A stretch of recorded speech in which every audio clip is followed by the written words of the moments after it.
when age fell upon the world, and wonder went out of the minds of men,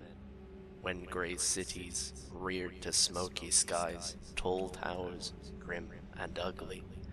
in whose shadow none might dream of the sun or of spring's flowering meads, when learning stripped earth of her mantle of beauty,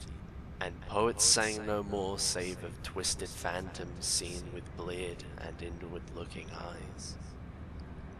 When these things had come to pass and childish hopes had gone away forever, there was a man who travelled out of life on a quest into the spaces whither the world's dreams had fled. Of the name and abode of this man but little is written, for they were of the waking world only, yet it is said that both were obscure.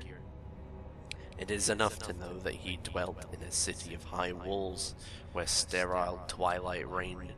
and he toiled all day among shadow and turmoil, coming home at evening to a room whose one window opened not on the fields and groves, but on a dim court, where the windows stared in dull despair. From that casement one might only see walls and windows, except sometimes when one leaned far out and peered aloft at the small stars that passed. And because mere walls and windows must soon drive to madness a man who dreams and reads much, the dweller in that room used night after night to lean out and peer aloft, to glimpse some fragment of things beyond the waking world and the greyness of tall cities. After years he began to call the slow-sailing stars by name, and to follow them in fancy when they glided regretfully out of sight, till at length his vision opened to many secret vistas whose existence no common eye suspects.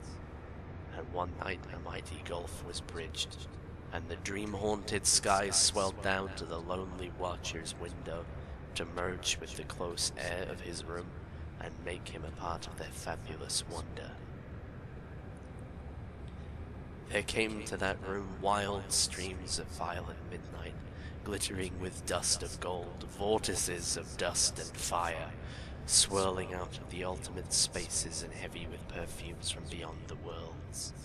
Opiate oceans poured there, lit by suns that the eye may never behold, and having in their whirlpools strange dolphins and sea nymphs of unrememberable deeps. Noiseless infinity eddied around the dreamer and wafted him away without even touching the body that leaned stiffly from the lonely window, and for days not counted in men's calendars, the tides of far spheres bear him gently to join the dreams for which he longed, the dreams that men have lost. And in the course of many cycles, they tenderly left him sleeping on a green sunrise shore, a green shore fragrant with lotus blossoms and starred by red camelons.